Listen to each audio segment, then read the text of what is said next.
Welcome back to You Can Do It, part of the Mini Refresh series. So this is the N14 engine.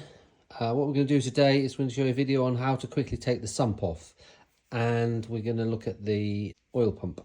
So the reason I'm taking the sump off is because I'm doing a refresh. I'm putting new piston rings in here. These have got these crappy BMW PSA plastic coated oil rings, which is why they drink oil, or one of the reasons they drink oil. So basically we're going to replace those. So in order to do that, obviously I need to take the sump off and undo the conrod big end bolts, and then I can take the pistons out. So I need to take the sump off. You also need to take the sump off if you need to change your oil pump chain or things like that. So this is a video about how to take your oil pump, how to take your oil sump off. So let's get there. So you don't need to have the front end. I've got the front end off. You don't need that. You can do this just with the engine. You can just get underneath it and take that sump off. Obviously, if you're going to change the chain on your oil pump, you need to obviously be doing the timing chain at the same time. But anyway, let's get this off. Okay, look, we're underneath here. You see all these bolts here. These are M8 all the way around there and on at the back. Now I've got this jacked up because I've got the head off and all the top engine mounts off, so I'm just supporting the jack there, but you won't need to do that if you've got the engine as normal. So you just need to undo these in a ring, just go around in a circle, just loosen them all off, and then drop this out. Now when you drain from here, from your oil, if you drain your oil out, that leaves about, I think it's a centimetre of oil in here. So just remember that's going to have quite a bit of oil in it as well. So now I'm just going to go around with my 8mm socket and just undo all those things. Back in a minute. All right, look, we've got all those off now. So now we need to find somewhere just to off gently. So let me do that with two hands and I'll be back. All right, look, we've got it all off now. Something's got a lot of oil in it. So look, that's the thing that normally gets filled up with these minis. You get shit in there, but that's completely clean and clear. So there's nothing blocking up the pump. That's like that. So it's looking quite clean there. So I'm just going to clean that up. And now we can then start taking the pump off. But this video is about taking the sump off. So I need to clean up this gasket surface, which I'll do now. Ready for the new one to go back on. Then I know it's all done. I'll clean that. And I'll take this pump off. So those of you who want to stick with us and I'll take the pump off. Those that just want to see how to take the gasket off, the sump off, job done. I need to clean up that surface there. Okay, look at that, all nice and clean. I'll clean that whole gasket surface up just with a bit of green kitchen Scotch-Brite. That's all lovely. I like to try and do things as I go along so I don't have to go back and clean that. So that's all nice and clean. So that's good. So obviously clean your sump up, and then you need to put a gasket sealer on there. High temperature silicone gasket sealer, and put a new gasket on there and clamp that all up. Anyway, now I'm going to carry on and take this oil pump off. Take this plastic bit off here first so that you can get to the chain. Right, so this cover, you just have to lever it off with I use a tyre lever just to lever that off. Look, that's a plastic cover with 4 little bits that stick in there, so that's fine. But look, now you've got your pump chain, but look at this. And that's almost hitting that, so that's showing you how slack that's got. I don't think that hasn't been changed because it's the same colour as the oil, but look, that's really slack. I think I don't have some sort of tension in there. So that's why we're doing this. While we're doing it down here, look, I'm going to change this chain. Okay, so right, so now what we'll do is undo these 4, and I think what I can do, apparently, I can undo that, and then I can twist it like that, and that will come out the chain. Let's have a go. All right, so we've just done, these are T45s. So you got one there, one on the other side, and then one at the back there. So there's just 3. So I've done the one on the back. I'm just going to undo this. Well, I've done them all, but I'm just going to take it out now, and then this will hang on that chain there. So I'll undo that, and then I can do the bottom one, and I'll see if I can angle that out. All right, look, so you can get the pump out. So you basically just turn it like that and it'll unclip from there, but there's a lot of oil in it, and I've got a lot of bloody oil on the ground here, so make sure you've got something underneath it. So now what I want to do is clean all this up. I need to take that plate off. There's a little plate here, and I can take the pistons out.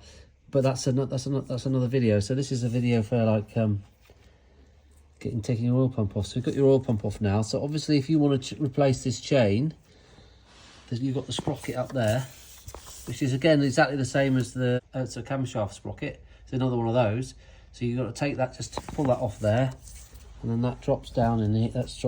Drops down here, and then you can just replace it, and then obviously put it all back in. Today we're going to be looking at what's the inside looks like of a Mini N14, which I think is the same as the M18 pump, oil pump, but the 18's, I think a solenoid in there, electronic solenoid. It's basically the same pump format, and I just want to check the pump. So basically the pump's up there, obviously there's a bit, and you want to undo that nut there, which is torque and done up really tight.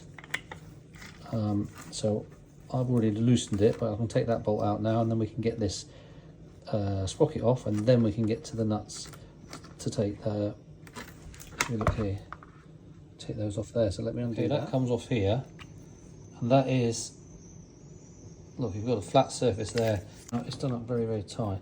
I'll give it that. But you can get this on and off without, you can get, when I get this on and off without undoing that sprocket, you can actually lock that into the chain. You don't need to undo that just to take the pump off. You can just lock the pump off. So now we've got these. So now we've got smaller torques there. There's 1, 2, 3, 4, 5. So I'm going to start undoing that, and I believe there's a big spring in there, because there's a big spring there.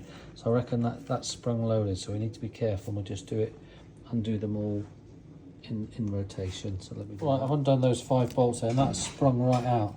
So now here you can see you've got your two. The gears. They roll round into each other and produce the oil pressure. But I'm now just going to try and take this apart. We'll check it out for weight. All right, so this has come out now. Look, so we can take this part off. Oh, there's just interference fit. Look at that. It's all right. That's in good condition. Put that there. Right, so this is just like the standard pump. So you take this one out. Yeah, look. So this is your drive gear. That's the one that the sprocket goes onto. Look, that's all right. It's not too worn. A few little marks, but nothing serious. So we'll clean that up. Yeah. Now this is what it meets with. Not too bad. Yeah, it's all right. Sometimes if I get a lot of crap in that, they'll be all gorged along here. But because these housings are all alloy, they'll destroy them. So that's the one you need to check. So there's a spring in there. Take your spring out. That's still springing. And then we just got to look in there. Sometimes you have to wipe up and clean up, but that looks all right. There's a bit of a mark there, but nothing serious. So let me wipe that down with a rag.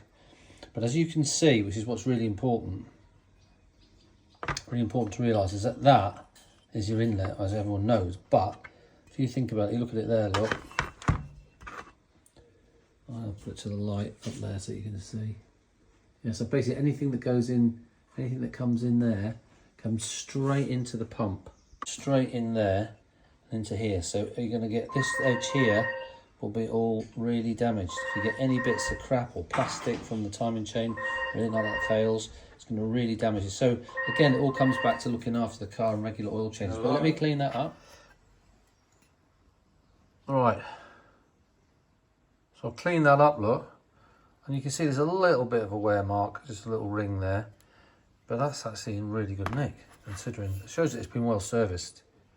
Changing the oil all the time, look. You just run your hand down there and you can feel if that's all scored up and everything, that isn't going to be working. But that's relatively smooth. Yeah, I might even get my die grinder and just whip that in there, make that smooth.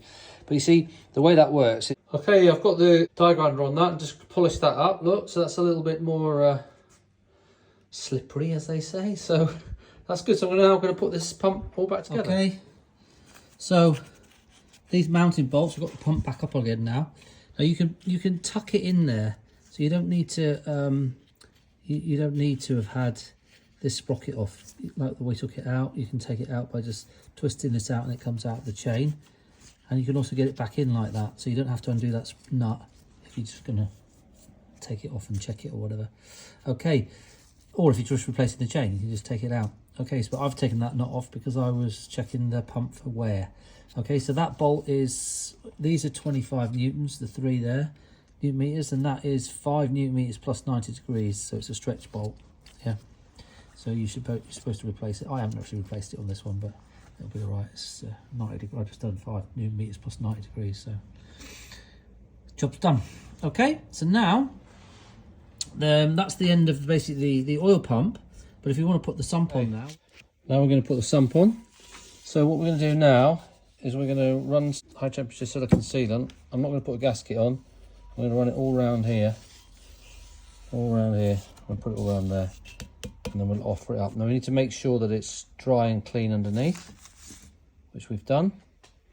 And then we can offer that up and then get ourselves all ready with your, or however you're going to screw all those up. I'm going to use my little impact driver. Okay, we're under here now. We've cleaned this all up. This is all nice and dry. I'm going to put a little bit of just quickly spray it with a little bit of what do you call it, brake cleaner. I'll put the gasket seal on. I've left it a little bit there, so it's a little bit more tacky. I'm going to put one man. I can't two-handed job.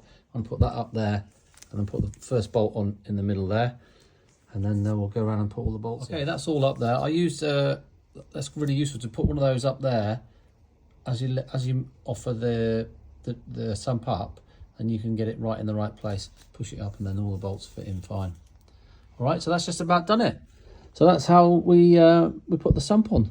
So that's the whole sump off, bit of a modification there. So it's a bit, I actually put a socket on there and pulled that out.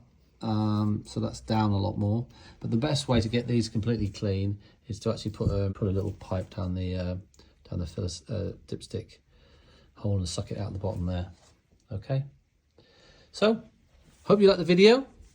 Hope it's helped someone. If you like the channel, subscribed. Send me a comment. Just remember, you can do it.